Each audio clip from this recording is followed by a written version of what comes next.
All right, hello and welcome to the 2024 Herstory Women at Work Overcoming Barriers and Bias, presented by the City of Pasadena's Commission on the Status of Women. I am Charlotte Lacey. I'm the chair of the Commission on the Status of Women and will be your host tonight. I hope you were able to network with other wonderful women and meet all of our community partners in the room, and we will start tonight's panel portion of the evening. Before I introduce our welcome speaker, I would first like to acknowledge that we are standing on the ancestral grounds of the Tongva tribe, and they are the original stewards of this land. As we engage in our activities tonight, let us reflect on the Tongva people and their deep connection to the earth, to their traditions, and their contributions to our broader community. I would like to bring up our welcome speaker tonight, LA County Supervisor Catherine Barger, who proudly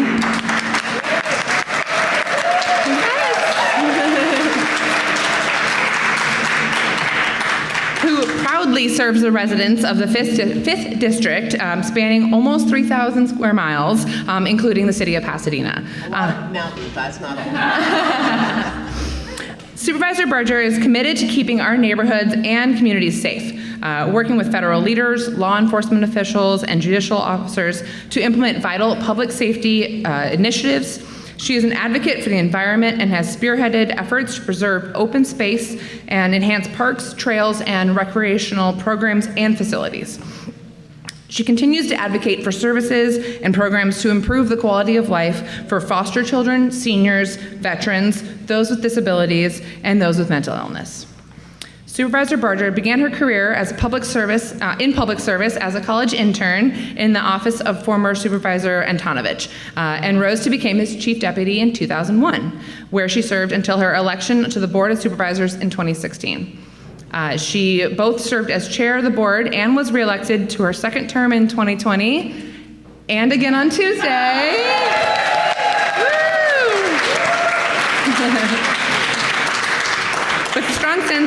With a strong sense of fiscal responsibility, she is dedicated to providing vital county services while protecting financial resources as a responsible steward for our tax dollars. Welcome.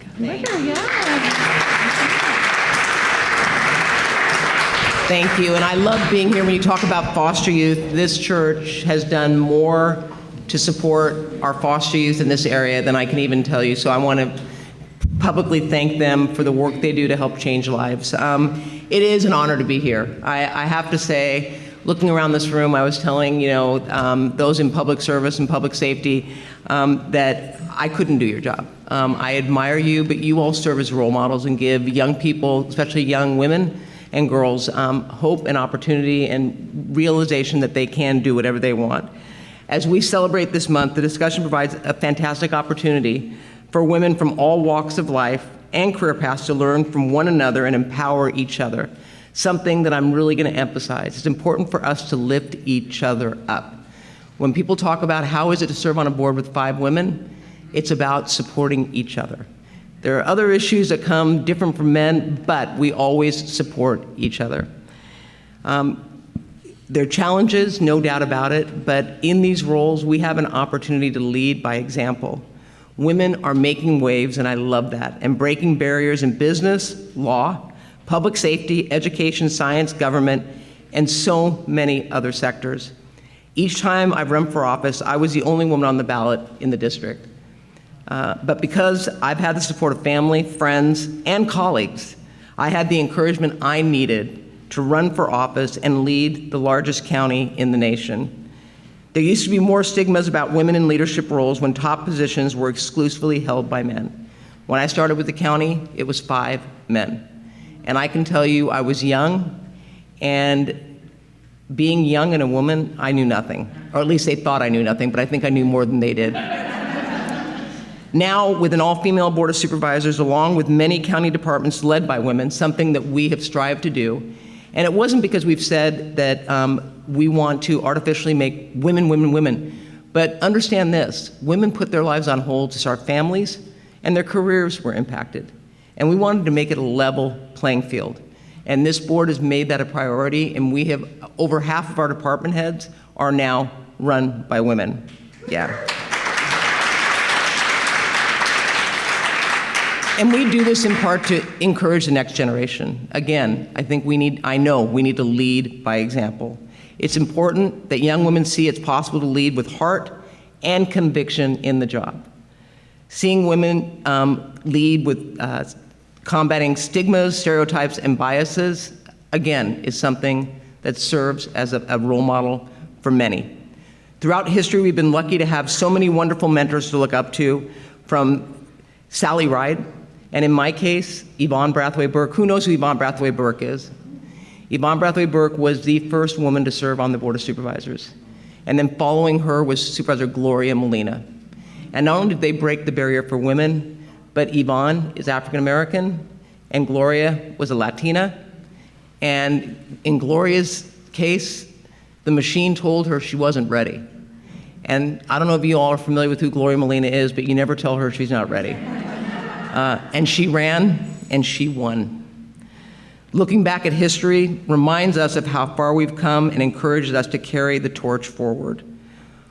And while these women all sought to be the first, they made sure that they were not the last.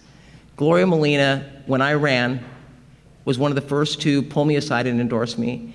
And it actually brought me to tears, because I will tell you that while I worked for Antonovich, she scared the heck out of me. And if she said jump, I would say how high. Because I respected her. I respected her.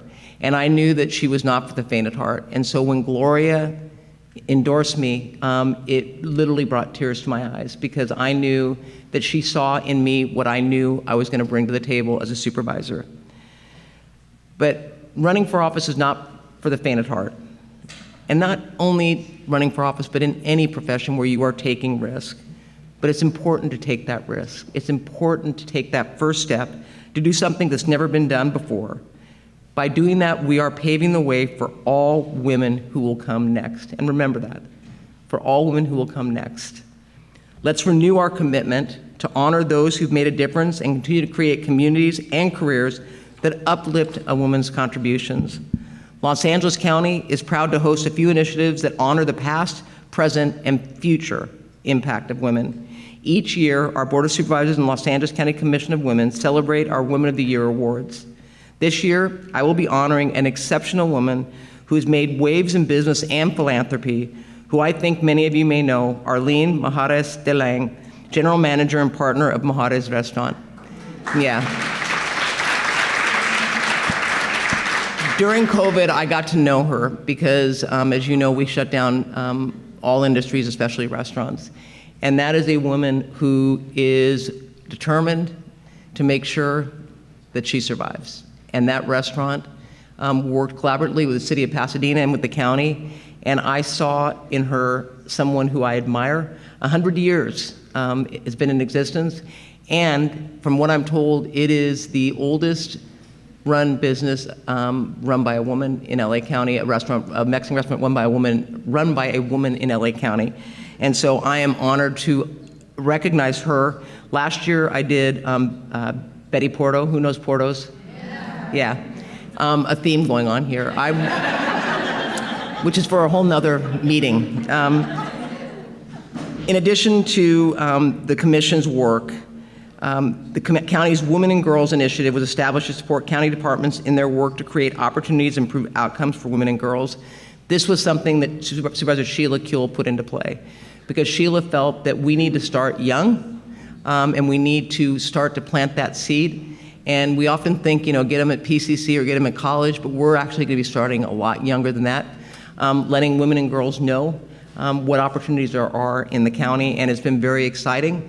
So if you know of anyone that wants to partake in public service, please reach out to my office, because we have internships throughout the departments, not just in political offices, but if they're interested in Parks and Rec, if they're interested in becoming a social worker, if they're interested in mental health, if they're interested in corrections, reach out. The county is really making an effort to plant that seed. These programs give me hope, and the people that I meet coming into them, especially the young girls, give me hope. Los Angeles County should be a place where all women and girls are empowered to reach their full potential. And by what you're doing tonight, you are going to make that happen. Each person in this room has a unique and important story to tell. Thank you all for your commitment to break the barriers and make history. By being here today, you are making a difference and paving the way for a brighter future. Let's continue to learn from each other, lean on each other, and more importantly, cheer each other on. Thank you.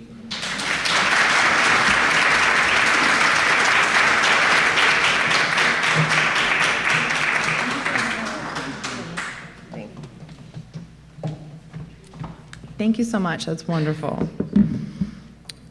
All right. Next up, we will be welcoming our moderator and panelists. But first, I have a few housekeeping items. If you are in need of the translation services, please see the table at the entrance, and don't mind the man in the corner talking. He's not whispering. Make sure you received a raffle ticket. Robin does have the raffle tickets at the front. We will be pulling the prizes, the door prizes at the end, so make sure you get one of those. There are snacks and drinks and water and things down in the hallway down there. Also, the restrooms are just past the food down there, so if you need the restrooms, just go through that hallway. For those who don't know, one of the projects of the Commission on the Status of Women has been to create a comprehensive book and now an online copy called the Survival Guide. It has been updated and used by many women and maybe some men who are looking for help and support while they're in the city. This project has been running for many years.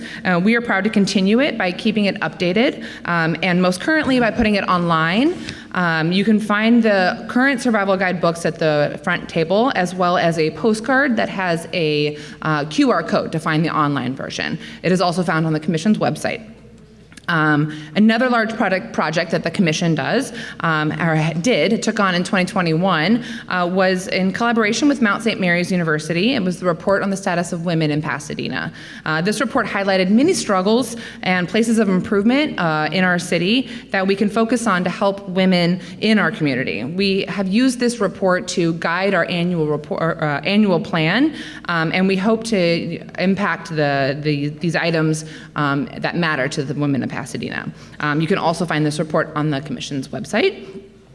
Speaking of making an impact in our community, we are lucky this evening to have some dignitaries in the audience. I believe tonight, I know we have Ms. Tammy Silver from the PCC Board of Trustees. I know we had some other dignitaries who could not make it, who had some emergencies.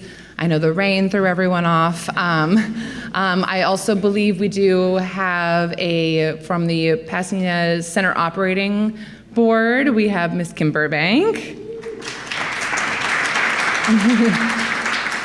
Am I missing anyone? I always feel bad. I feel like no? Okay, it's like the teacher, like 7 seconds, like wait. Okay. Obviously, and then at the end of the panel, if time permits, we will have Q&A. So you'll be able to come up. So if you do have questions, please hold them till the end. We have a microphone over to the side. So if you do have questions, we'll be directing everyone over here to be able to ask our questions to our panel. Okay, so without further ado, I would like to invite up our moderator who will lead the panel discussion. Laura Farber is a partner in the Pasadena law firm of Hahn & Hahn LLP. She practices civil litigation with an emphasis on employment disputes and also counsels clients in employment and a variety of matters. Ms. Farber is very active in the American Bar Association. I wish I could tell you all the things she's done. It's a very long list. The Los Angeles Business Journal has named Ms. Farber as one of the top 50 women lawyers in Los Angeles, and she was featured on the Daily Journal's Top Labor and Employment Lawyers special issue of 2023. In 2003, she received the Spirit of Excellence Award from the ABA's Commission on Ethics and Racial Diversity in the Profession, and in 2004, she received the YWCA's Valley Women of Excellence in Law Award. She has won many more awards and is a powerhouse in her profession and an advocate for diversity. As the Tournament of Roses president during the 2019 year, Laura provided leadership to the 131st Rose Parade and the 106th Rose Bowl game on January 1st, 2020. Nothing happened shortly after that at all. Ms. Farber also currently serves as the chair of the Rose Bowl Management Committee. Born in Buenos Aires, Argentina, Ms. Farber's native language is Spanish. She's earned her BA cum laude with department highest honors at UCLA with her JD cum laude at Georgetown University. Please welcome up Ms. Laura Farber.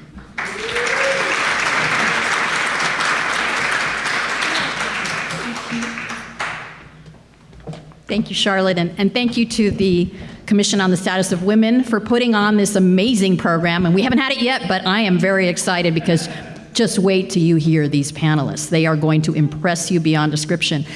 Bienvenidas, estoy muy contenta de verlos todos aquí. I had to say that, you didn't have to translate that. But I wanted to tell you that I'm thrilled that this is being translated in Spanish.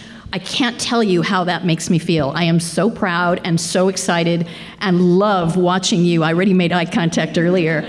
Do what you're doing, and for all of you that get a chance to listen in and listen so in a comfortable way, I am thrilled. So had to mention that, of course. This program is about overcoming barriers and bias as women, right? And especially in the workplace, right? That's essential if we want to make diversity, innovation, and really equal opportunities, right? I mean, that needs to happen. So supporting women in traditionally male-dominated areas and professions, that's crucial. And it brings perspective, it brings skills, ideas, ultimately enhances creativity, and frankly, problem solving. Because I think women know how to solve problems. Now, I'm not saying men don't, but we build consensus, we do things sometimes in a different way, and at least bring another perspective, and I think it can be invaluable. And by breaking down those gender barriers, we empower women, and we get them to also contribute by dismantling those stereotypes that not just men have, by the way, that a lot of folks have, including women. But what we do is we create a more inclusive and equitable society. That's what this is all about. So supporting women in these professions, it provides opportunity for individual growth, but it also strengthens the overall workforce, right? And that leads to, I believe, better organizational performance and progress for society. And so that's what this is all about today, and I am thrilled to introduce to you the amazing panelists that we have for this program. So first up, please welcome Lupe Perez. She is the founder and owner of Green Splendor Landscaping, Inc., which she started 18 years ago. Lupe stands out as a non-traditional woman in the field of landscape contracting. Born in Guadalajara, Mexico, Lupe emigrated with her family. I can relate to this, I did the same thing. In June of 1973 at the age of 9. They settled in Cypress Park community of Los Angeles and later moved to Lincoln Heights. She attended Franklin High School in Highland Park and Pomona College, we were talking about this earlier, in Claremont. Lupe and Randy, her partner of 22 years, are parents to 19-year-old Alexandra Paola, who is also a sophomore in college. Lupe is currently board chair of the advisory board of YWCA Glendale, Pasadena. I didn't know they had combined, and she shared that with me. And she's a board member of Planned Parenthood, Pasadena, and San Gabriel Valley, and a member of the National Association of Landscape Professionals. For fun, Lupe gathers regularly with college friends and loves to read, do crossword puzzles, and take in some Netflix, well, maybe more than some. And I know, because she told me this, that she also loves to travel. So, without further ado, please welcome Lupe Perez.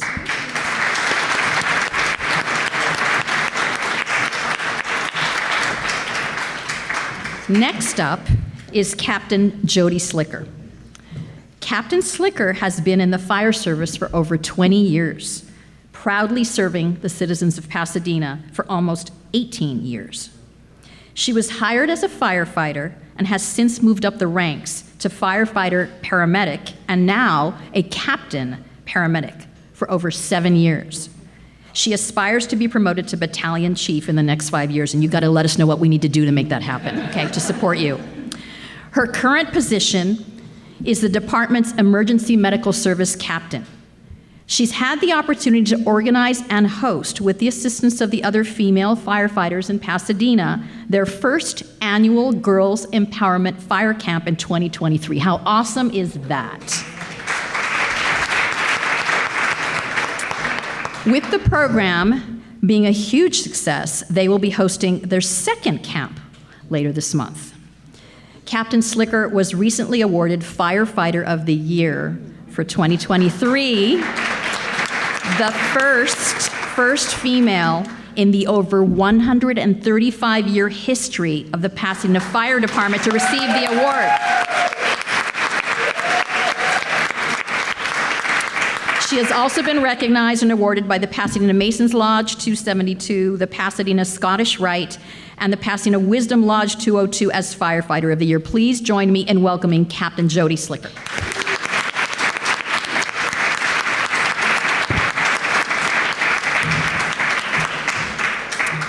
Next, it's my honor to introduce Dr. Armine Derderian. Please welcome her. She is a visionary leader with a passion for education and a track record of success in building and enhancing career and technical education programs. She holds a Bachelor of Science degree in psychobiology from UCLA, yeah, we're both Bruins, and a Doctor of Dental Surgery from the University of Southern California. Whoa, you did both, it's all good. But your heart is with your undergrad, right? Okay, I'll stop. Anyway, after graduating from dental school, Dr. Derderian joined the faculty at USC, okay, and Pasadena City College, where she balanced her teaching responsibilities with a thriving private practice.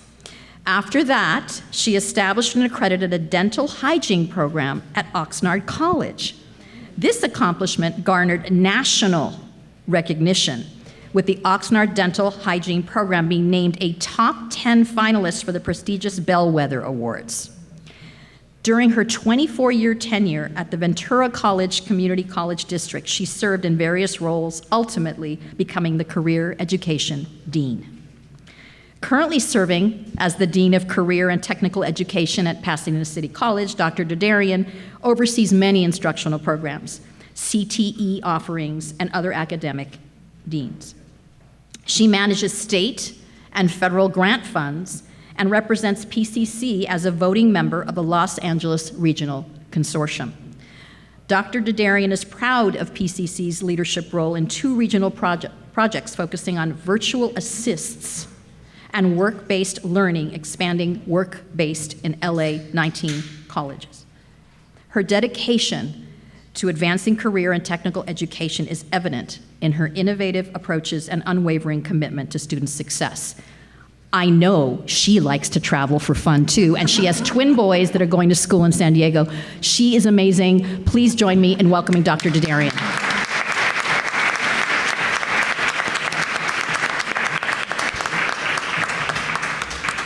And not in your program, but thrilled to be introducing her because she is able to join us, and we're so excited, is Commander Marcia Tagliaretti.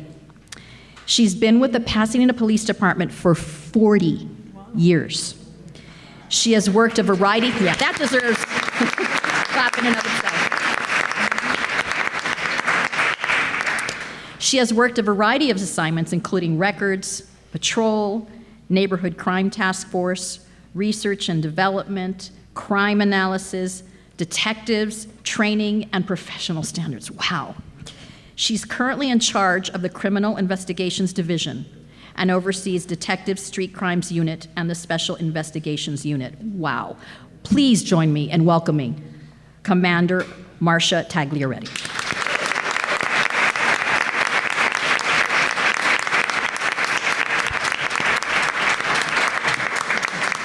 Well, I told you this is an amazing panel, and I cannot wait. So we're going to get right to it. My first question for all of you: how did you end up in a male-dominated field, and why did you choose that field? Did you have any reservations? That's 3 questions. If you need me to repeat them, I will. How did you end up in a male-dominated field? Why did you choose that field? And did you have any reservations? Lupe, you go first. Okay. I started out relatively in a traditional field. I studied public policy at Pomona College, and my goal was to work for a government agency and with communities of color, senior citizens. I really was drawn to that community. But by chance, I ended up working for a gentleman who owned a structural engineering company, and I came on board. And before I knew it, I embarked on a 30-now-year career in the construction industry. So it was not so much a choice that I made, it was just an opportunity that I was presented that I took advantage of some years back. The second question was? Why did you choose the field? You kind of sort of, talked about it a little bit. And this is maybe, I was very young, and I was working for my final job in the public sector was for what then was then merged as the LAC, the MTA, RTD and MTA, and they merged, and I wasn't earning very much, and an opportunity was presented to earn more in the private sector. So I chose to leave the public sector thinking, I want to make more money. And so I did. I left after 20 years as a vice president at what is now known as AECOM, which is a huge conglomerate, and in the project management, construction management field. And I left in 2009 because in 2009, some of you may be able to relate, there was a terrible recession and we were all laid off. And at that time, I had a 5-year-old daughter, and I decided that I wanted to do something that would not require that I work for the man, that I wanted more control of being able to be at school in the mornings, maybe become a room parent, a Girl Scout, leader. And I decided that I was going to look for a profession that I knew some things about. I mean, landscaping construction is not the same thing as program and construction management for like huge facilities, but I knew how to speak the language, and I also felt that I could study for and pass a contractor's license, which I did, and then I just started off with a firm in maintenance for a few years, and then I got an actual contractor's license, and that's when I started to do actual design and installation of landscape projects, not only maintenance. And we moved away from maintenance once I got my license. Did you have any reservations? No, I felt like if I really wanted to be successful in the field of landscape construction, I needed to play the game of do what I needed to do to go out and get the work. I don't think I had any reservations. It's a little bit of my nature. I feel like my motto has always been like, oh, I can always do something else if it doesn't work out. I really do feel that way. That's awesome. But it worked out. That's for sure. Right. Jody. Okay. Question. The reason why I got into the profession that I'm in is because I'm competitive, stubborn, and and crazy at the same time. No, actually, I grew up in a fire service home. My father was in the service for 30 years. He worked for West Covina Fire Department for 30 years, and so I grew up in the firehouse. However, there was never any females within his department up until, I think 5 years ago. So in the 90s, women in the fire service I didn't know one female in the fire service. I didn't know they existed. In high school, I thought, I wanted to be someone that was in, acts of service. I was, competitive. I was playing sports. I was trying to figure out what I was going to do with my life, my career. I knew firefighting was awesome because I saw go to the firehouse, and I saw the lifestyle that it provided for my family and what my dad did, and I was like, man, I wish it never really dawned on me that that's something I wanted to do. So I never brought it up. I would secretly put my dad's turnout pants on, when he'd come home. So I was like, okay, the inner me of my child, I knew I wanted to be a firefighter, but I was too scared to ever bring that up when I was in high school. So I decided, to go to college. I got a full ride scholarship as a volleyball player to Cal State Fullerton. And I was going back and forth. At that time, I decided I wanted to be a physician assistant. So I was like, okay, so I'll enroll in the kines program. Well, when I was playing volleyball, our setter, she left the team early because she went and pursued the fire service and was hired with Redondo Beach Fire Department. And I looked at her, I was like, what? That's possible? And she's like, yeah, I'm leaving, I'm gonna be a firefighter. I was like, wow, okay, well, my life's gonna change today. So that year I ended up moving back home, and I sat down with my parents and I said, hey, listen, I'm gonna have a career change. Dad, I wanna be a firefighter. And he's like, no, we're not gonna do this. Go to be a nurse. I'm like, Dad, I know, my dad, bless his heart. He's like, it's hard. I said, no, I'm gonna do this. He's like, I know my daughter well enough, I know you're gonna do that, so this is what you're gonna do. You're gonna enroll in the junior college, and you're gonna take your fire tech classes, and you're gonna go through the fire academy, basic fire academy. And I said, okay. So I did that, and then it took me probably 3 years, and I did what I had to do. I was a reserve firefighter, got hired with Long Beach Fire Department as an ambulance operator, went through the fire academy, the only female in my fire academy, and then had the blessings of getting hired as a Pasadena firefighter in 2006. So the question was? I think you pretty much answered why did you choose the field.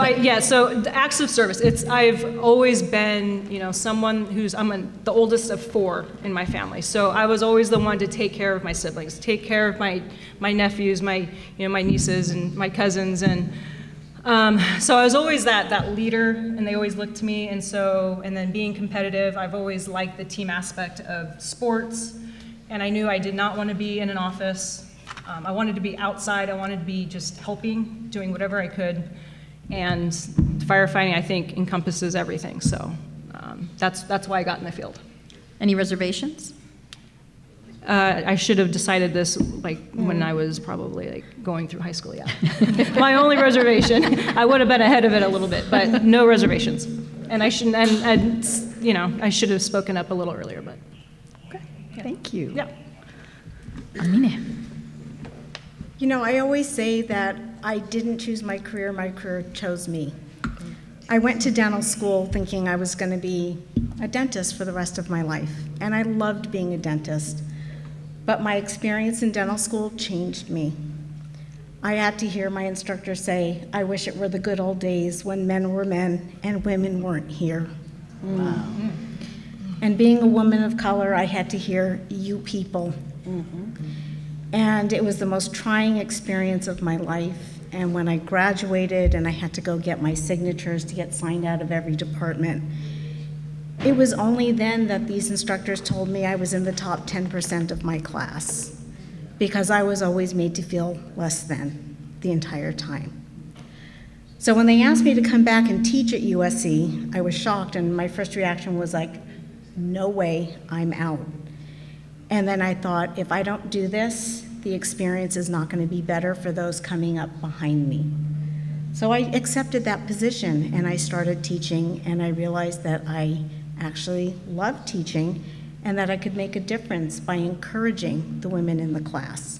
Because when I was interviewed for dental school at USC, I was told by the gentleman interviewing me, you'll never be more than a part-time dentist. And if you go downstairs and talk to the girls that are on the floor, you'll find out how miserable they are, and you're going to change your mind. I thought, you know what? No, I'm going to show you. And I actually ended up becoming very good friends with that gentleman through dental school, and he actually ended up telling me how much he admired me. And so that's how I set on my path of teaching. Ending up in a leadership role, again, was by accident. When I was at Oxnard College teaching, it was 2007 in the financial crisis, and the dental programs were very expensive to run. And the director at the time had left, fearing that the job was not going to be stable. And so the school came to me and said, will you become the director? And I went, no, I don't want to do this. And they said, if you don't accept this position, we're going to be closing the programs down. So again, my path found me. Loved doing that, elevated to dean, And then after 24 years with Ventura County, I applied for the position at Pasadena City College because I wanted to once again work for strong female leadership, which Pasadena had in Dr. Erica Andrew Jonas and Dr. Laura Ramirez, who's the Vice President of Instruction. And I just, after my interview, felt like I was in the presence of greatness, and that's how I ended up here. Do I have any reservations? No, I want to change things. Love it. Okay, Marcia, you're up. All right. So, for me, started very young, when I was about 14 years old, living in the South Bay area, Gardena, my family. There was a Explore program that I heard about, and Exploring is part of the branch of the Boy Scouts. And this was at Gardena Police Department. You know, didn't know anything about it, but I knew I was interested in law enforcement. My father was a federal narcotic agent. I'm the youngest of 5, so all I knew is a family moved around a lot because Dad was transferred to different cities. But when we moved to Gardena and I found out about this Explore program, I decided to go check it out. Went through a Explore Academy at El Camino College in Torrance, and they set up the Explore Academy just like the police academy. It's stressful and physical activities and academics. And then after that, as I got older, I still was interested in law enforcement, and I started working just other jobs, nothing in law enforcement. Actually, I was working at banks, different banks, and then I had a full-time job at a B of A. But I saw an ad, I was still living in Gardena, and I saw an ad for a police cadet in the city of Pasadena. It was a part-time job, probably like, I'm trying to remember back then. This was, okay, I'm gonna, don't try to do the math and figure out the age, but it was 1983.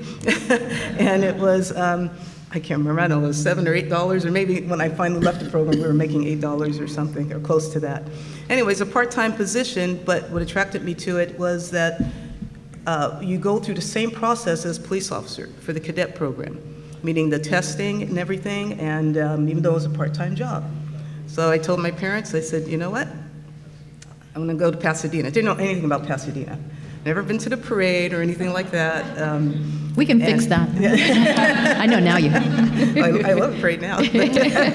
But anyway, so I ended up coming to Pasadena part-time, and part of the cadet program is you have to be in school. So I was actually commuting from Gardena to Pasadena to Long Beach, to Long Beach State, and just going all around like that, working various hours.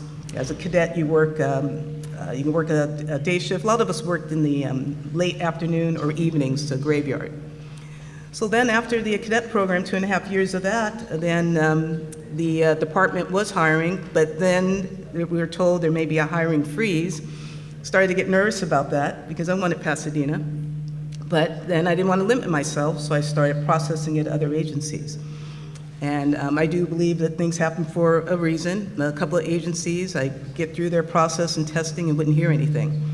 And I got the sense that I wasn't the fit for that department back at that time. And now it is probably about 1986. Then the hiring freeze did lift from Pasadena, and actually I believe it was, I want to say 11% or so they had to hire. They were pushing for minorities, more minorities on the department. And I was able to go into the academy with other folks there at the department. We went through it, and actually it was the summer of July. It was at Rio Hondo College, Rio Hondo Police Academy. It was pretty tough. And then after that, just continued as far as field training with the department, and going from there as far as working a variety of assignments. Sorry, the other part of the question was... Why did you choose the field? But you may have kind of answered that one. And if you did, then do you have any reservations? No reservations at all. I mean, it was very challenging at times, depending on the assignment or even testing for promotion. I actually didn't see myself in this current position. I've been a commander for 1 year, just finished my past probation. But I actually was looking to retire the department in, I would say, about 2018. And then our former chief then promoted me to lieutenant. I was a sergeant then. I got promoted to lieutenant. And then my peers were telling me, well, you need to stay. You know, you need to stay a couple of years longer. And I did. And then the commander position came up. So here I am. Well, I'm gonna start with you on my next question, so we're gonna go the other direction. So, what I want to know is what aspects of your career choice have been the most difficult, frustrating, and challenging? Because we all talk about the good stuff, but I want to hear some of the other stuff. Wow. Most difficult, frustrating, and challenging. Well, starting out again early, and especially in the 80s, I mean, we didn't have many women on the department. And it was always a challenge as far as, even I felt it as far as the academy of knowing I had to drive and wanting to make it, but as far as my size. I mean, I'm about 5'1½", and you hear like, you know, some little jokes, whatever, and from, you know, other officers thinking like, okay, you know, you think you need to be, can you be tough as us and, you know, make it through, and that was important though as far as just to be me. I mean, I wasn't going to get any taller, so at times things would be frustrating like that, or if I felt that passed over for whether it's an assignment, and there's been some promotions and not really getting the truth to the matter of why. And okay, was it because, you know, whether a man got it, whatever, it wasn't your time. I always think it's important as far as to be straight up and honest and help one another as far as to, you know, develop, you know, help the person get to where they want to be. So that would be frustrating at times as far as that part. And it happened to me too when I was actually when I was going for the lieutenant position, and I didn't get it, and I was passed over. And I try not to get too frustrated, because I always told myself after being with the department a long time, overall I was in a good place. I mean, Pasadena has been very good, a great career, and if it was meant to happen, Marcia, it will. And so I try to keep that mindset. Very positive, which is good. Armina. So I think what it's been like for me, and the difficulties are feeling like I always have to prove myself, feeling like I have to work twice as hard as some of my colleagues to get the same amount of respect, and to fight the imposter syndrome on a daily basis. My very first day at Pasadena City College as the dean was to be welcomed by one of my faculty members that I'd be supervising and asking me, well, what makes you qualified to be our dean? Oh, boy. And everything within me wanted to scream, but I put a smile on my face, and I did a rundown of my 25 years in academia, and I just gently asked him, do you have any more questions? And there weren't any more questions. Okay. The other things that have been difficult is that feeling like if we assert ourselves or speak up for ourselves, we're going to be viewed as difficult, whereas the man is going to be seen as confident. So it's a very tight line to try to walk to get that balance where you earn your colleagues' respect and that you can do your job to the best of your ability. Thank you. Jody. I think in my profession, the most frustrating part for me has been my mental confidence, kind of what you were saying. Just going through the job, just knowing that you have to do things 10 times better. Especially in my current rank, I'm the only female supervisor. So I feel as though, you know, all eyes are on me. Anytime I make a mistake, I feel as though because I'm the only female, are my counterparts like looking at me like, oh yeah, she made the mistake because she's a female. Like, you know, that's why they don't need, you know, female supervisors. But that's just my own thought process. I know that's probably, you know, not the case with all, but that's how I think, that's how I operate, because I am the only female. So I've tried to like take gender off, remove that adjective, and just, okay, no, I'm a captain. we all are human, we all make mistakes. So my mistake that I made is, the same mistake that, my male counterpart made. It shouldn't be, magnified. But in my eyes, it is. So the frustration is just internally with myself. Because at the end of the day, I look back at it, and then you go talk, I talk to my chief, and they're like, yeah, no, it wasn't that big of a deal, So I make it more of a catastrophic thing than it really is. But that's just my own mental insecurities, just because I am the only female supervisor. So I just, I feel like that's a difficult thing that I'm getting better, a lot better. Now I'm maturing in my position, so that's not been so much the case these days, especially getting firefighter of the year. So I'm like, okay, I guess I am competent in doing my job. Yes, I've done something, right? But that's, like I said, that's just me. And challenging, yeah, it's just, I think just within just the career, it's just knowing that you're going into this field and you may just be the only female. It's like, you got to stand out. You need to do better. You need to, work extra just so you can continue to prove yourself. And it's always going to be that way, unfortunately, as I feel. But that's what we are. Women are very resilient. So I'll continue to do that. Even though I am in my position that I am, I feel every day I have to prove myself. So those have been my challenges. Thank you. Having come from an immigrant family and choosing to go to Pomona College, you can imagine back in 1983, there were not 100 Latinos, but there were 100 minority students in the entire college. And so I learned very quickly, that I had to try that much harder to prove, mostly to myself, that I belonged, because it was the imposter syndrome there. It started very young in college. And I think having gone through that experience and out the other side, I was stronger for that. I also very quickly latched on to community organizations that were of women, by women, for women. Supervisor Gloria Molina was mentioned earlier. I was a member of Comisión Femenil of Los Angeles, actually a board member and then president of the LA chapter. And I joined that organization because it was a group that empowered women educationally, financially, politically, in business. And so that, I feel that all of those were opportunities for me to, when, by choice and chance, I came into a very male-dominated field, which is construction. I was stronger for having had a lot of women as mentors and supporters and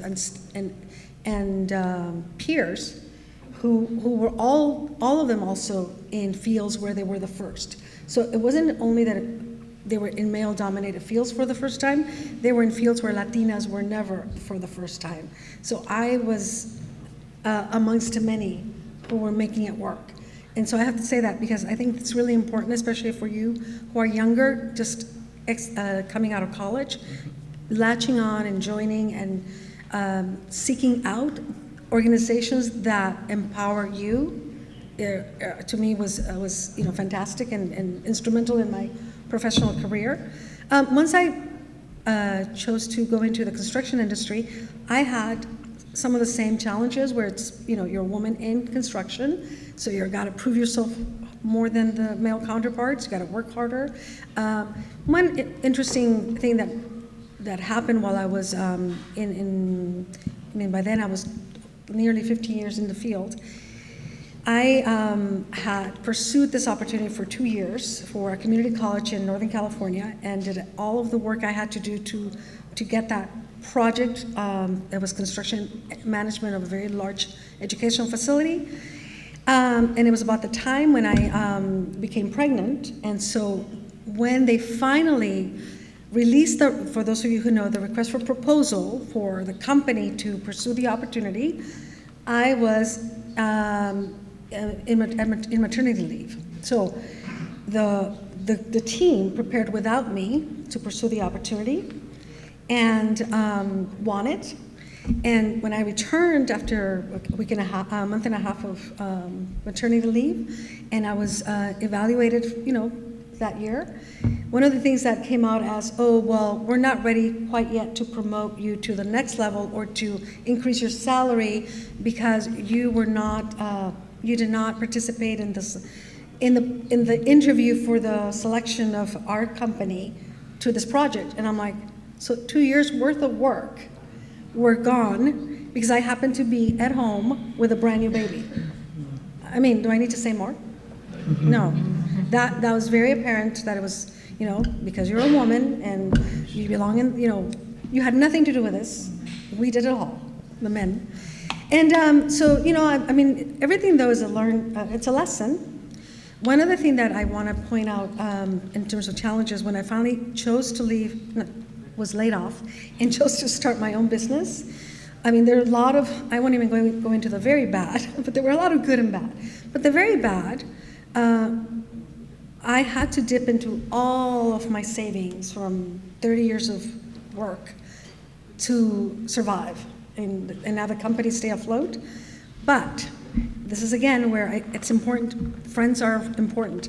My very dear friend Roberta Armijo is probably one of the first women I ever met, again 30 years ago, who was a financial advisor for then American Express, now Ameriprise. I didn't know about saving money. I had never had that opportunity. She's the one that taught me about saving money and doing my 401k. Well, all I need to say about that is if it weren't because I had that little nest egg, I would have, my company would have gone under. Because that's what you know, I was able to tap into that money during the really hard years. But that's because a woman who was very young like me was already an Ameriprise financial or American Express financial advisor who said, hey, have you thought about saving? And so it's really important I mean, women have been instrumental in my, you know, success. I love what you were talking about when you mentioned you may not have a lot of other men that you can connect with in your particular roles and positions that you have. So reaching beyond your particular, you know, profession and seeing if there's other community supports or other places where you can find that support that might be outside of, you know, where you're working. Because I think that can be super helpful. So I find that to be interesting. Tell me, okay, we're going to start with Armina now. Was there ever a time when you were in a room full of men that you wish you had handled yourself differently? What and how? So at the time, I was still at Oxnard College Dental Hygiene Program, and we were building a brand new facility for our dental programs. And I was stepping into the building process midway. And so I was meeting with the architects and the construction crew, and they were all men. And as I'm looking around, and I saw a lot of problems. And I said, well, where are the exposure buttons for the x-ray units? And the answer is, what? Where are the eye wash stations? Oh, where are those supposed to be? Oh, the chairs are not far enough apart. Are you sure? So I had to bring the textbooks out and show them that this is exactly the way it needs to be. And as a result of that, I was labeled of here comes trouble every time I walked into the room. And I wasn't trouble. I just saw all the mistakes they had made and was pointing them out. But at the time, I did not speak up for myself. I kind of laughed it off like, oh, it's a joke, but it wasn't a joke. So I wish I had been stronger to say, no, I'm not trouble. I'm saving you from the trouble of what's going to happen if this building is built incorrectly, right? So finding my voice. I wish I had found my voice earlier on. Marcia. I remember we went to a supervisor, well, actually, when I was a sergeant, I had to go to supervisor school. It was a 2-week course, and I was sent to Santa Rosa. And get to the class the first day, and not a lot of people in the class, but right away I noticed that, Marcia, you're the only woman. And what was really funny, it was actually the instructors and facilitators were actually apologizing. They were like, oh my goodness, there was, we usually have more women in this class, you know, and I'm sorry, whatever. I mean, I didn't feel bad, but I felt like, okay, I'm gonna definitely blend in here. And not knowing any of the men, I think there were some from Southern California and a lot from Northern California. And the course was 2 weeks. And actually, it worked out well. I mean, as far as we, somewhat of, I guess you could say, of a bond as far as going out, like our lunches and dinners. And I believe the second week, my family came up, and that was nice because we had our weekends free. But it was initially walking in there, just, you know, feeling like, ooh, okay. I mean, it hit me, but I said, nope, all's good, and let's move right in and let's get to work.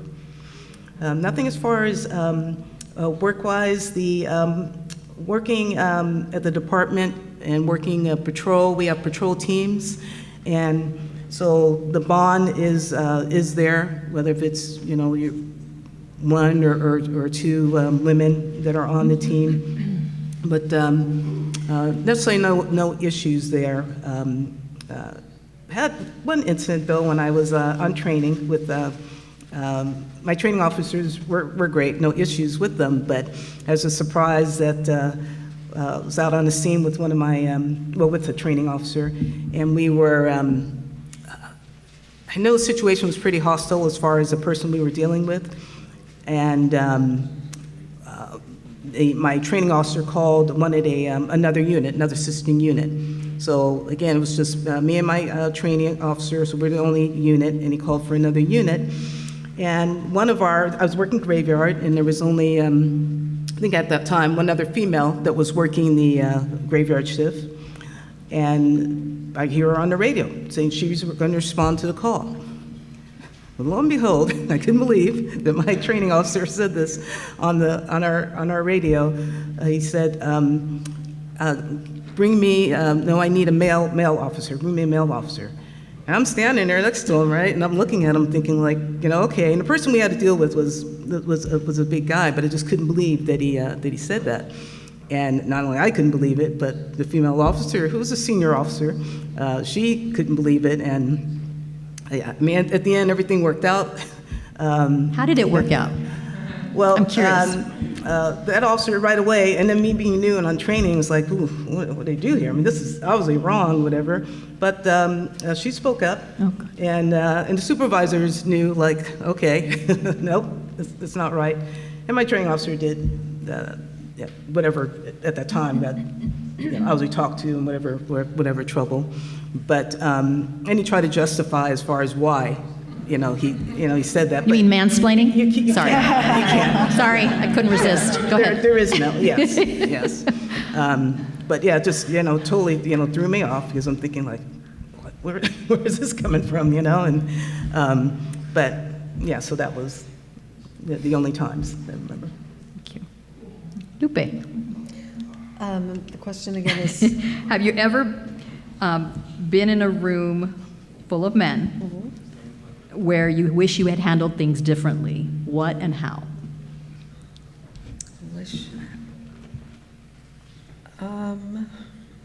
I think if I have to go back to when I was working for a corporation and there were very often situations with rooms full of men, I do remember, not specifically, but often would not speak up.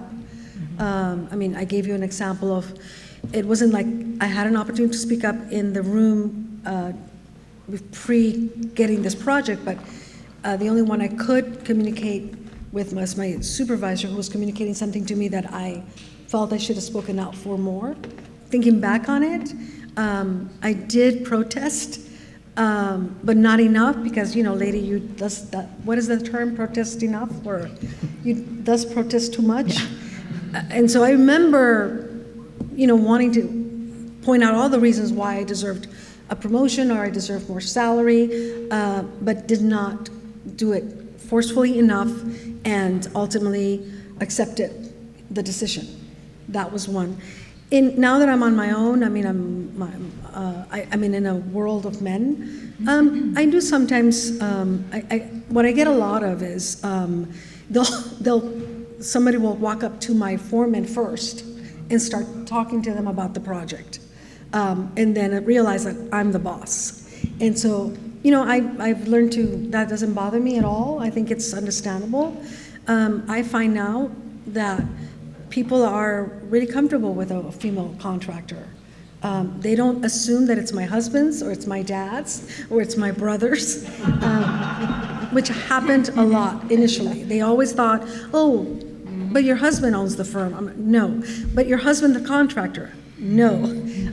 Your dad started the company? No. So that happens, I think, all across the board. It's not just specific to construction. But now I find that more people are like, oh, okay. And I can happily say that sometimes they seek out Green Splendor Landscaping, not a plug, because it is I am a female-owned, it's a female-owned contracting company. And so it's a good thing, right?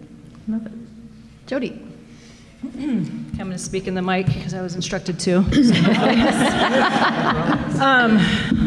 This question, I was just thinking about it, wasn't specifically in a room, but there was a situation that, I don't know if you guys have ever been through our fire stations. I don't know if my chiefs are listening, but they're really old. They were built, 50 plus years ago. Not all of them. They've since have retrofitted a couple. But we do have some very old fire stations within the city that were built, like I said, 50, 70, 60, 70 years ago. So back then, they weren't thinking about women in the fire service. So, dorm situation, as you can imagine, can present itself a problem. And especially now with our department, we have 9 females. So you get, a couple of females in one station, it becomes a little tricky. So not all of them, but one particular one. Actually, my firefighter is here with us today. At the time, it's been 5 years. 5 years. So when I was promoted to captain, I was at a truck house, and then a few years later, a spot opened up at Station 37, and actually the engineer is a female. So they brought me over because I'm a paramedic, and you had to be a paramedic to be in this specific spot. So there was 2 females at the station, which that's never happened before, where 2 promoted ranks are sitting in the front of the seat, and there's 2 guys behind us. So it was pretty cool. So yeah, it was, and actually the 2 guys that we had on our crew, they loved us. We created a really good, cohesive team. We all got along. We all understood each other. However, they wanted to bring another female into the station. And so we literally don't have accommodations for our station to house three women at this particular station. So a couple of the chiefs came over and they're like, hey, Captain Slicker, what do you think we should do? And I'm like, build a new station. I don't know. I don't know where you want to put us all. And it's like, the men, the general population where all the firefighters stay, there's, all the guys will stay in one room, and they got 3 beds, and then you have the captain's dorm, and then you have the one other dorm, which is considered the female dorm. Well, it only has 1 bed, and it's probably the size of my closet. So they're like, well, what should we do? And I'm like, I don't know. Well, my engineer, she's like, put bunk beds in there, jokingly. Well, within a week, we had bunk beds in that room, and I'm like, and firefighter Johnson can contest. I think the jails have better bunk beds than that they put in that thing. So we're like, okay, this is your solution, bunk beds. Okay, well, getting up 3-4 times a night, getting up and down that bunk bed is not fun. I'm like, and then having to go to the restroom, you don't want to go. I'm like, they're doing rock, paper, scissors. You got top? Oh, man, I don't want top today. So my regret was in my position as a supervisor 4 years ago when they placed the bunk beds. I should have been like, no, that's not going to work. We're not going to do that. Let's, either, move us all to another station that can accommodate all 3 of us. But we didn't want it. We shouldn't have done the bunk beds. It took 5 years. Now they finally realize, yeah, that's not going to work. So they're actually going to remodel that station and make it a bigger female dorm. So, but we had to suffer for, not me personally, because I was the captain, thank goodness. I had my own dorm, but Tawny here, she's like, I mean, she found herself sleeping in the recliners, you know, in our TV room. She's like, I'm not going to the top bunk. Like, it's ridiculous. So I regret not putting my foot down and be like, yeah, that's not an option. So Love it. that's my I'm going Might do over. I'm going to chime in a little bit too, because I got a couple little things to share. But we're going to go to the last question because we're getting close to our time in a little bit. But I want to share in the legal profession. You know, that's not a male-dominated profession, right? So, sorry. Yeah, many of us have been, you know, mistaken for the court reporter, right? You walk in, they think you're the court reporter. There was a time where women couldn't wear pants to court. Okay, I mean that's pretty ridiculous in my view. But times have improved. But I have, and I know, Armina, you and I were talking about this, I have been in a boardroom before where I've made a suggestion. Silence. Well, the guy sitting next to me 3 seconds later comes up with the exact same suggestion, and it's brilliant. So, you know, I used to get mad and say, gosh. So you know what I do now? Thank you so much for validating my idea. I appreciate that so much. I think it is wonderful that you agree with me. I really think it's great. And I've told so many people, people I've mentored and advised now that I'm, you know, getting a little older, more senior, that you really do need to speak up. And that's exactly right. And assert yourself. Because a lot of us just, you know, let it go and then we boil, we get upset or whatever happens afterwards. But you really need to, you know, say your piece. I think that's huge. And then the other one I'll share, and then my last question. I'm very involved in the college football world. I'm kind of very involved, the Rose Bowl game. And that's definitely a man's world, although more women are coming into sports, which I love. I mean, the 49ers, the first assistant coach on the 49ers team, which I think is amazing. But anyway, we travel to visit teams, and to your point, this is, Lupe, this is what got me going when you told your story. We're wearing our little Rose Bowl game coats, and we walk all over. So what do? They walk right to the guy, and they assume that he's the head of the committee. And I love when they learn, no. So they go to the guy, and most of the guys have been good about this, and they'll say, oh, it's not me, it's Laura you need to talk to. And they're like, oh, you know. But that goes to the stereotypes. That goes to the approach. They make the assumption, of course the guy's going to know more about college football, and of course he's going to have that role, even when that's not the case. So we've all dealt with it. What I want you to tell us now, because it's super important, what is your advice to women in the room who are in or thinking about a career in a male-dominated profession? What would you advise the next generations of women that are coming up to do? So we'll start with Jody. Speaking of sports, women in sports, Pat Summitt, we all know who Pat Summitt is? Yep. Okay, quote, you're not gonna be the talented one, you're not gonna always be the strongest one, but you can always be the most competitive one. That's, I think, going into my field especially, because that's gonna be the case, you're not gonna be the strongest one. You know, you're not gonna be the most talented one. But if you're the most competitive, you will make it through the fire service. And that's all you need to do is just be you and be competitive. And that will take you a long way. And then if you have, I'm a woman of faith, Bible scripture I look to all the time. So if you can cling on to something that you believe in, that's what got me through. So if you can do that, you need a huge support system. Someone that you can go home to and cry to, who can suffer with you, especially someone that knows the job. So mentors, you know, grab yourself a mentor. I didn't have one when I was going through at a younger age. I did have a male counterpart though as my mentor, and I think it's great to have a balance, a male and a female. I'm in my position now because actually having a male mentor. But there's some days that, you know, as like I said before, the only female supervisor, I'm like, I just wish I can talk to another female supervisor to kind of bounce things back and forth. So reaching out to somebody else too that knows what you're going through as a female. I think that would be my advice to someone that's looking to get in the fire service. And just be you, and you can do anything that you put your heart to, really. Thank you. Lupe. I certainly am the first to be surprised to have ended up as a landscape contractor, but I would encourage it. I think I built the life that I want for myself. And like I mentioned, my daughter was 5 when I was laid off, and I thought, this is a really good opportunity for me to build a profession or a job around my personal life, which I think ultimately is very important. So while we want to have a say in the corporate world or in the male-dominated world, I feel it's really strong, it's really important to still have your foot in the family world and not lose that. And so I would just say, build the career, whatever career, that's going to make you happy, and it's going to make your family happy, or at least it's going to allow for the family to have, the opportunity to have you home, because you can enter the male-dominated world, and unfortunately have to deal with a world that can also be very hard on family, and so.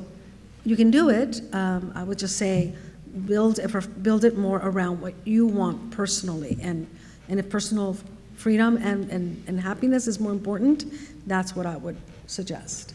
Thank you, Lupe. Marcia. First off, Pasadena, we are hiring. Gotta throw that in there. All different positions, but So is fire. So is Winsburg. We're hiring too. Well, same on the lines what Captain Slicker said is it's important for you to definitely be yourself. Don't. And it's hard, especially in our professions with the public safety, of thinking that, yeah, you got to definitely come in and prove yourself being a woman, you're whatever, short or whatever, or doubting yourself that you can't do this. It's important to be yourself and to make those connections, definitely within the department. Same as Captain Slicker early on. I didn't. I mean, I was excited that I got the job and going through things and, offered different assignments and, was, having a good time. But then I realized, I need to change some things here and look to see where I want to go and seek out folks. I mean, for me, it was men and women. But I realized, too, that when supervisor talking like, hey, Marcia, whatever, I wish you were a little more this or something like that. It's like, well, Marcia needs to be Marcia, okay? I can't be anybody else, and do my best, and things have worked out. I mean, there's always room for improvement, and I've taken great advice as far as especially when you're looking to advance, but definitely seek out those mentors. A lot of departments, so obviously, the fire department has it as far as prep course, whatever. A lot of agencies have little prep courses, or we're also looking at, there's internships type of programs. And again, there's different fields. It's not just for a police officer. But it's important just to stay positive and, be yourself. Thank you. Armine. So the advice I would give is be willing to step out of your comfort zone.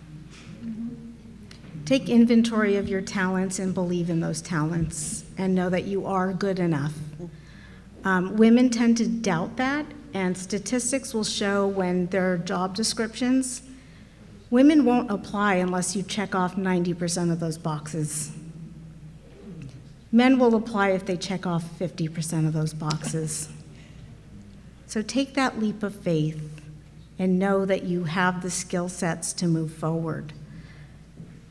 Find those mentors who will lift you up and guide you through these processes.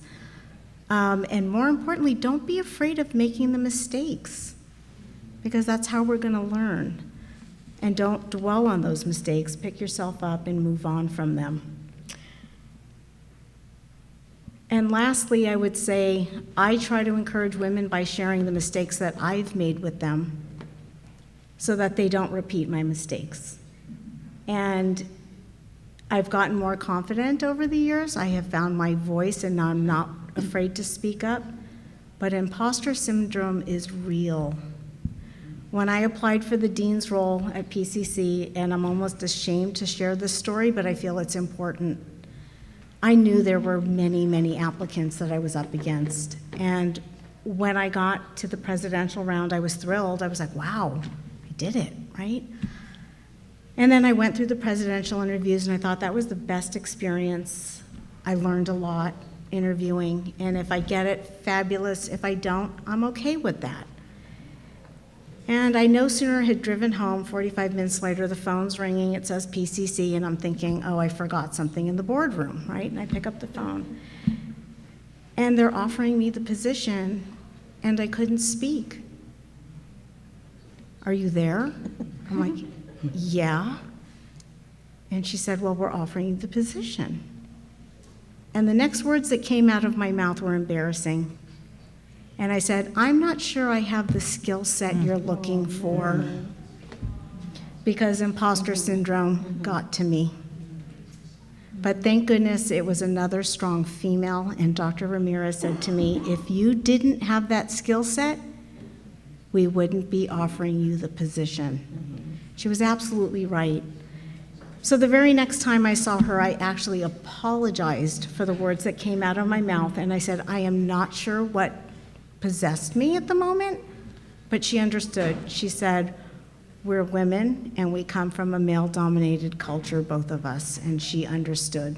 But I will never make that mistake again, and I tell other women, don't ever let that happen to you. Thank you.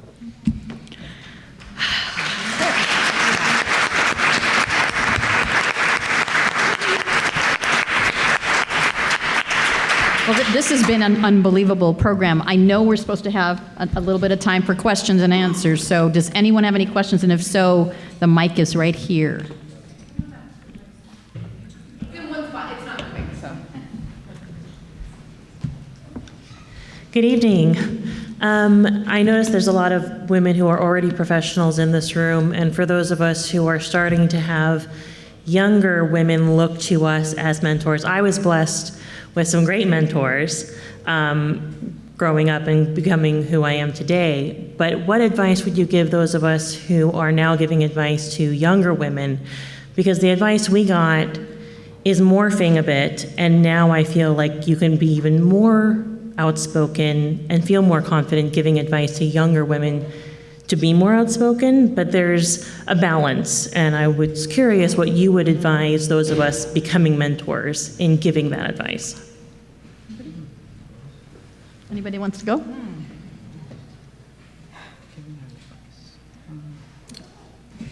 What I would tell them is, again, take inventory of your talents and don't be afraid to own those. But it takes practice to walk the tightrope of being confident and not arrogant. So I would work with them on interview skills because that's where I see breakdowns happen all the time. And just to really shadow good role models. Yeah, I think I would say that because as you mentioned, the men will take 15% and believe they're qualified. I think that is a little bit of our youth today. I think they look at 10% and think they're qualified. And they don't want to take the time. They don't want to put in the time. And that's not to say that you can't, get to where you want to go.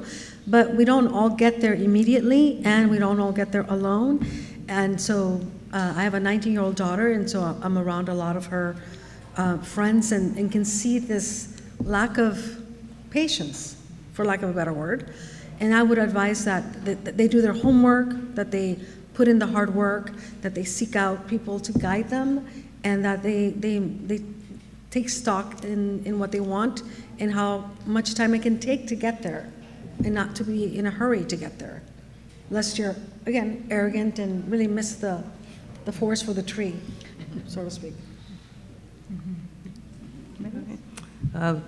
Definitely as far as, to my young adult kids, this as far as follow your passion. And do your best to not take no for that answer, as far as not giving up. It is true as far as the generation, and my kids are there too, as far as, and I see it with our young workforce too, that the commitment is different than when I started in being in the profession.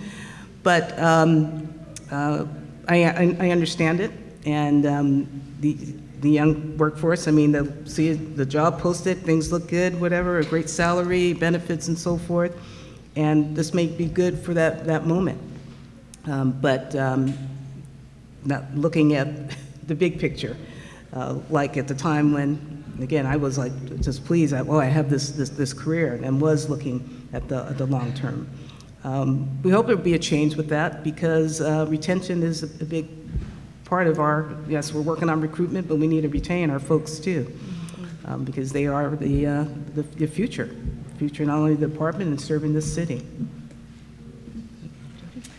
I think the common theme up here, it's just like what all these other ladies were saying, like the generation, this generation now, we're so used to having things at the snap of our finger with social media and, Amazon. And so I think for, the youth now to tell them, like, this is a journey. You got to put a lot of hard work, especially in my field. I don't, encourage you to get out there to go promote real quick just because you want the dollar. It's like, how do we make money fast? And in my job, it's if you go too fast, I don't think you're going to grow as well as you can, because you're not going to learn the traits of each rank as a firefighter. And if you're a good firefighter, respected, then you'll more than likely be a well-respected engineer or captain. So, slow down. Really understand what you're doing, and it doesn't happen overnight. And I would hate for people to miss the opportunities because they're so eager to work their the way up the ladder. Just be good at what you're doing, and slow down and just enjoy the journey. Thank you. I have another question. It's not a question, it's more of a comment. I just want to thank the panel for being vulnerable, for being authentic, and sharing your stories. It's not always easy, especially in your profession. And we often hear that we need to get a seat at the table. And I think this evening is a great demonstration that we can create our own tables. And just listening to the four of you speak about how we don't need to find a mentor within our own field, maybe another woman in leadership, because it looks like we're going through the same things. It's just a different uniform, a different outfit. So I just want to say thank you for that. Thank you. Thank you.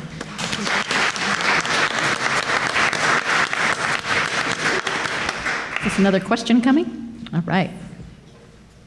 Hi, good evening, everyone. Thank you so much for the entire panel for being here.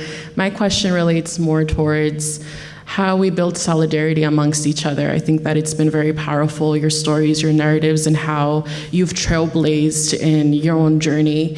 And my question revolves around, has the opportunity presented itself where you've had to say, let's pause, let me stand in solidarity with a fellow sister, with a fellow sibling? I know you just mentioned a fellow strong woman offering you a position, and she stood in solidarity with you in that moment on that call, letting you know that, no, you are being offered this position because of who you are and because of the skill sets that you bring to the table.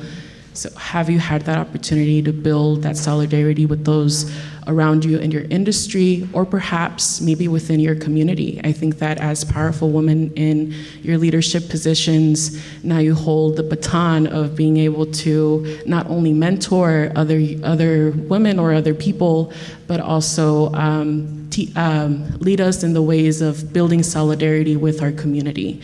So I'm wondering if you've had any opportunities that have come up for you that you can share to us about, or how you look forward to building that solidarity within your industry and within your community of your everyday. Thank you. Okay, who wants to go first? I think I'll go ahead and answer that question. In light of our girls' camp, actually, it's coming up this weekend, and Women's Month of March.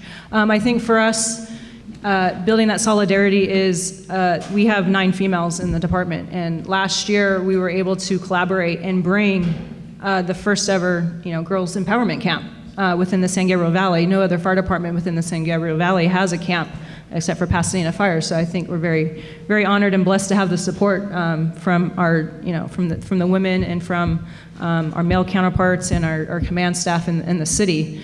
So us being able to reach out to our youth and allowing them to come and partake in a 2-day camp and show them like what we do, showing them that this is a profession that is a possibility for you to look at.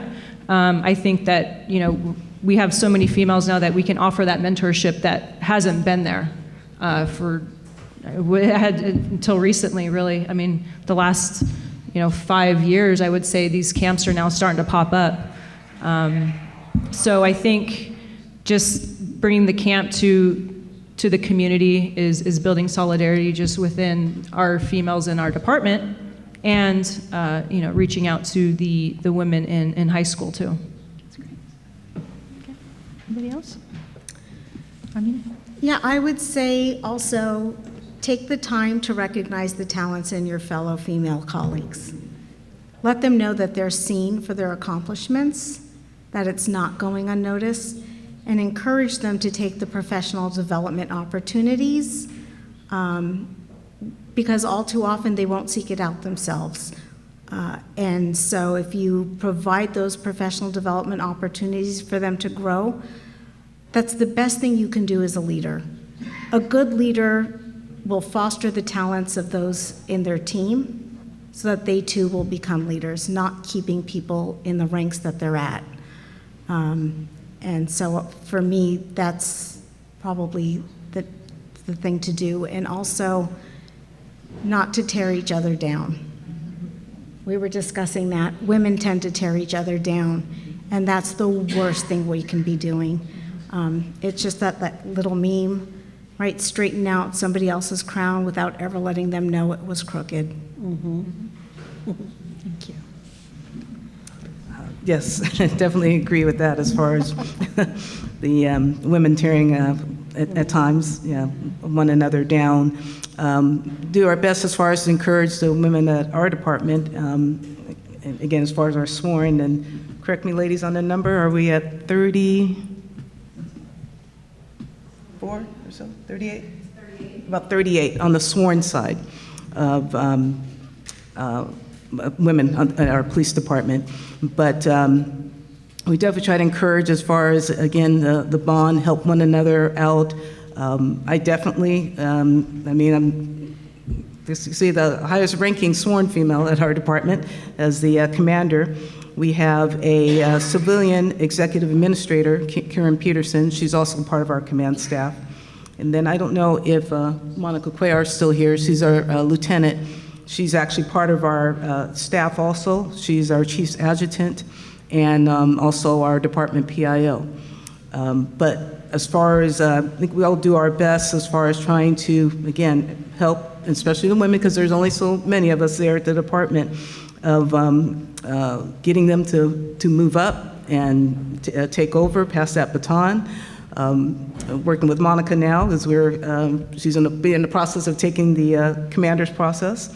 I mean, my time is near the end here. So, and then, but we have other women too, as far as in different positions. I always encourage, I love investigations. I work investigations. It's great. The schedule's not bad. Work a variety of assignments if you can. The department, and based on things changing with the city, take advantage of your maternity leave. If if you need to, don't. It'll work out. But don't worry about the time. And if you need to come out of the field, yes. I mean, any issues, the women will speak up, but all is good, and things have changed over the years. I mean, for my two kids, I took my leaves were each 6 months. So it took a long time, and some of it was off the payroll, but I was able to make it work. It just needed that time, and that was important as far as the bonding. But again, just the mentorship. I think we're also going to work on have an official, I guess you could say, mentor program. So and try to make everything equitable as far as working together. We do have a new program they'll be setting off, hitting the ground soon, a prep program for, it's open for men and women that are interested in police work. So they can learn as far as, the physical part of it, and learn some things about the academy, and not have that culture shock when, if they do get hired and they go to the academy and they're not prepared or do not know what to expect. So again, just trying to keep the bond together and help one another. Very much the same. I started very young, as I mentioned, joining organizations that were women organizations like Comisión Femenil, and then eventually I joined the board of the YWCA Pasadena, and I've been on that board now going on 12, 13 years. I'm still on the advisory board for Pasadena Glendale. I'm also on the Planned Parenthood board. And I say this because that's where I get a lot of, it's not necessarily within my profession, but that's what keeps me connected to my community and connected particularly to women. And so I've had a lot of opportunities as a board member to offer information to other women on job opportunities or career opportunities. So there's always been, if not a direct mentorship relationship, it's an opportunity to promote each other. Because I know really great women on the board, and one of them, is an awesome ex that would be great for this particular opportunity. And so I've done that a lot. And then maybe a little twist, because it's not so much about promoting women, but about promoting, in my case, I'm known as boss lady. And so, all of the men, all of my employees are men. They report to me directly. And so I also feel a lot of empowerment when I can say to one, you're ready to be a foreman. Or come November, you're going to go to North Carolina because you're going to go to a conference. And so, that's empowerment, to be able to tell a group of men that you have the ability to make their life better, to promote them and to mentor them. And they do look to me as someone that can mentor them and possibly allow them to get a food hall as contractors and start their own business. So I do take that role very seriously as well. Well, please join me in thanking this phenomenal panel for so much inspiration, each one of you.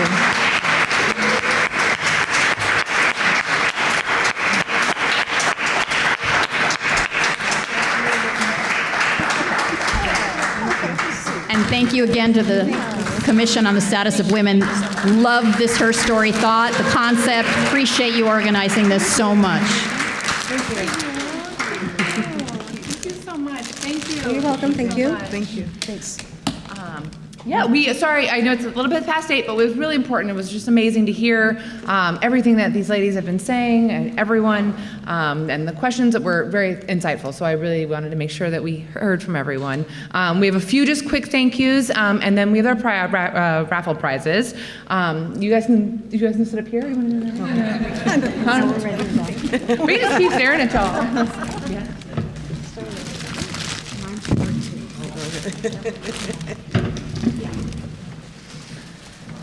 I wanted to quickly thank, not quickly, of course not, the hard work from the Commission ad hoc that put on this event.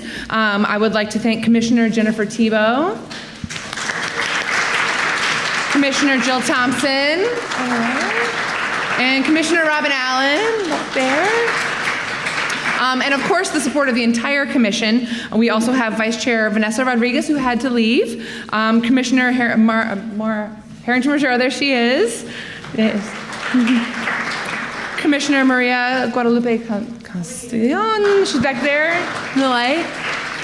Commissioner Alicia Danafu, she might have left too. And then we have a newest commissioner who just joined us this week, Commissioner Kim Santel, who couldn't be here tonight. So thank you to the entire commission. We have a special thank you to those who have served on the commission in the past. We historically like to thank those who have put their time in on the commission, have since moved on to newer things. We have not held this event in person since 2019, so the list is a little bit long for those who have already moved on to something else.